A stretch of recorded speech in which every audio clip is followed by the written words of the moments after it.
अस्सलाम वालेकुम। तो आज हम बच्चों 10th का नेक्स्ट टॉपिक पढ़ेंगे। हमने चैप्टर नंबर 20 स्टार्ट किया हुआ है। उसका नेक्स्ट टॉपिक है difference between the distilled water and tap water. Clear? Tap water उस वाटर को बोलते हैं जो हम घरों में आम इस्तेमाल करते हैं, ठीक है। और डिस्टिल्ड वाटर उस वाटर को बोलते हैं जिसको बच्चों हम लेबोरेटरी में इस्तेमाल करते हैं, ठीक है। अब इन दोनों में फ़र्क क्या होता है? जो टैप वाटर होता है ना बच्चों, उसमें सॉल्ट्स भी होते हैं, उसमें मिनरल्स भी होते हैं, उसमें आयंस भी होते हैं, ठीक है। और जो डिस्टिल्ड वाटर होता है वो इन सारी चीज़ों से प्योर होता है, इन्हीं सारी चीज़ें उसमें से रिमूव की जाती हैं। क्लियर?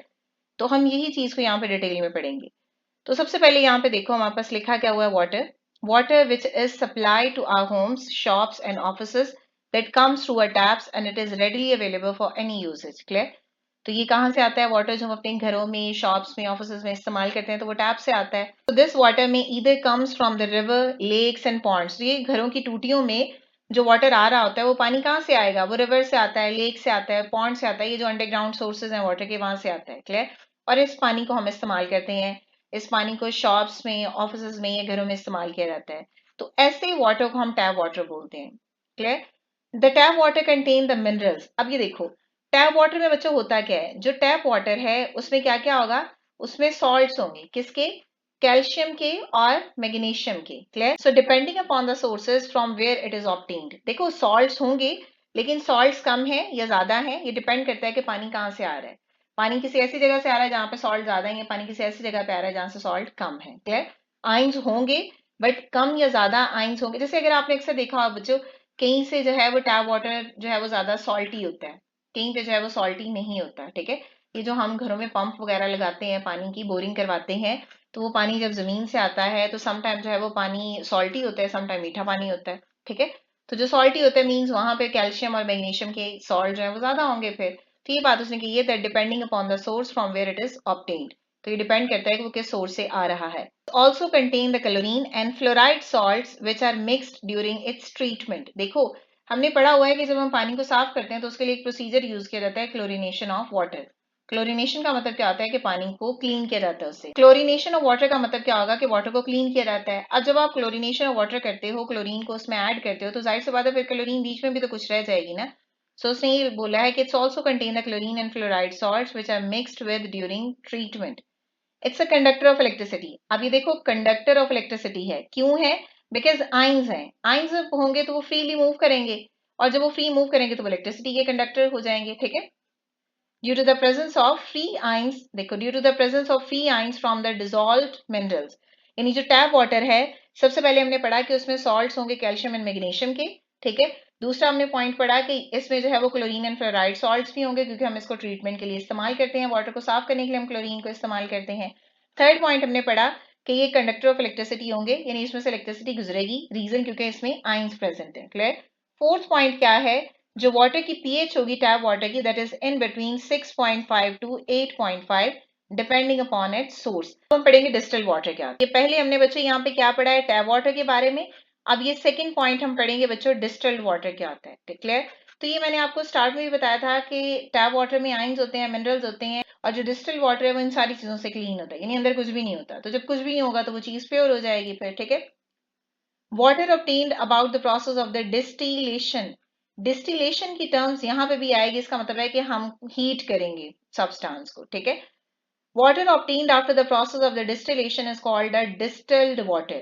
आप वाटर को क्या करो? उसको डिस्टिलेशन के प्रोसीजर से गुजारो, वाटर को हीट करो, आपके पास जो एंड पे वाटर आएगा अब वो क्या होगा? अब वो डिस्टिल्ड वाटर होगा। हीट करोगे तो अंदर से जो मिनरल्स हैं वो क्या होंगे? वो अवेपोरेट कर जाएंगे, अंदर से जो चीजें हैं वो अवेपोरेट कर जाएंगी। जब वो एवेपोरेट कर जाएंगी तो पानी क्या हो जाएगा? प्योर हो जाएगा, ठीक है। The process involve the heating the water to get a stream. जब वाटर को हीट कर दो तो आपके पास एक स्टीम बन जाएगी, एक भाप बन जाएगी, and then condensing this stream back to the liquid. और ये स्टीम जो है वो आहिस्ता आहिस्ता जब ठंडी होगी तो वो वापस लिक्विड में आना शुरू हो जाएगी। This process effectively remove all the dissolve minerals, micro organisms, contaminants from the water, leaving behind only a pure water. देखो जब आप पानी को हीट कर रहे हो तो उसने कहा है कि पानी स्टीम में कन्वर्ट हो रहा है, और वो स्टीम वापस से कंडेंस होकर लिक्विड में आ रही है। तो जब आपने हीट किया उसको, पानी को, तो उसमें जितने भी मिनरल्स होंगे, जितने भी माइक्रो ऑर्गेनिजम्स होंगे, और जितने भी कंटामिनेंट्स होंगे जो वाटर को इम्प्योर कर रहे हैं, वो सारे के सारे वहां से निकल जाएंगे, और जो पानी हमारे पास बचेगा वो क्या होगा? प्योर वाटर होगा। क्लियर है? और याद करो हमने ये बात 9th में भी पढ़ी है कि pure water is a weak electrolyte.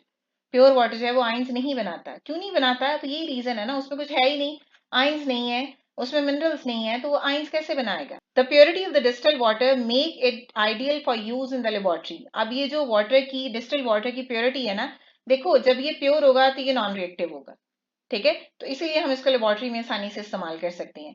इसके अलावा मेडिकल प्रोसीजर में इस्तेमाल करते हैं, फार्मास्यूटिकल इंडस्ट्रीज में इस्तेमाल किया जाता है, मेडिसिन बनाने के लिए फार्मास्यूटिकल इंडस्ट्री यानी मेडिसिन बनाने वाली इंडस्ट्री में इस्तेमाल करते हैं। Its purity ensure that accurate scientific measurement, sterilisation of the medical equipments and to prevent the कुरियन। Its purity ensures accurate scientific measurement. अब इसकी जो प्योरिटी है ना, उस वजह से क्या होगा, जो वहां पर साइंटिफिक मेजरमेंट होगी वो एक्यूरेट होगी, क्योंकि पानी बीच में इन्वॉल्व नहीं होगा ना। Sterilisation of the medical equipment, जो मेडिकल इक्विपमेंट होते हैं, जो औजार होते हैं, जो मेडिकल आलात होते हैं, जो ऑपरेशन के लिए हम चीजें इस्तेमाल करते हैं, उनको जो है वो इस डिस्टिल्ड वाटर से स्टेरिलाइज किया जाता है, साफ किया जाता है, क्लियर। और इसके अलावा जो है वो कुरियन से भी प्रिवेंट किया जा सकता है। जंग लगने का मेन रीजन क्या होता है? Oxygen and water. तो जब वाटर जो है वो प्योर हो जाएगा तो फिर चीजों को जो है वो जंग भी नहीं लगेगा। Distilled water contain only water molecules without any bacteria, without any ions, gaseous and the other contaminants. यानी कोई इम्प्योरिटी नहीं होगी, कोई गैसेस नहीं होंगी, कोई आइंस नहीं होंगे, कोई बैक्टीरिया नहीं होंगे, वो प्योर होगा। और जब वो प्योर होगा तो उसकी पीएच कितनी होगी? 7 होगी, मतलब ना एसिडिक है ना बेसिक है, न्यूट्रल है, तो न्यूट्रल की पीएच कितनी होती है बच्चों? 7 होती है, ठीक है। Although it is safe to drink but it may not have the necessary minerals needed for the body, clear.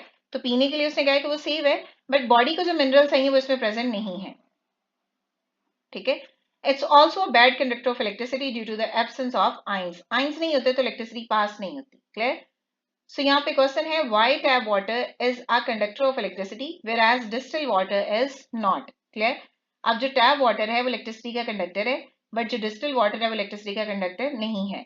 तो मैं आपको वैसे आंसर बता देती हूँ, बिकॉज टैप वाटर में आइंस होते हैं, मिनरल्स होते हैं, वो आइंस क्या करेंगे? इलेक्ट्रिसिटी को पास कर देते हैं। जो प्योर वाटर होता है उसमें ये सारी चीजें रिमूव होती हैं, तो जब वो चीजें ही नहीं होंगी, आइंस वगैरह नहीं होंगे, तो इलेक्ट्रिसिटी पास भी नहीं होगी, ठीक है। तो इसका आंसर मैं आपको यहाँ पे बच्चों लिख देती हूँ, आपने यहाँ से इसके आंसर को देख लेना है, ठीक है। तो ये है बच्चों इसका answer, tap water conduct electricity because it contain the dissolve minerals, salts and ions. These ion can act as a bridge for the current. जो टैप वाटर होता है उसमें मिनरल्स होते हैं, सॉल्ट्स होते हैं और आइंस भी होते हैं, और उस वजह से उसमें से इलेक्ट्रिसिटी पास हो सकती है। जबकि जो डिस्टिल वाटर होता है वो हाईली प्योरीफाइड होता है because of the absence of salts, mineral and ions, because उसमें ये सारी चीजें प्रेजेंट नहीं होती। तो ये इस क्विक चेक का आंसर है 20.2 का। तो ये था बच्चों आज का हमारा टॉपिक। आई होप कि आपको क्लियर हो गया होगा। अगर स्टिल कोई भी क्वेश्चन है तो आप कमेंट कर सकते हैं। नेक्स्ट वीडियो तक के लिए अल्लाह हाफिज।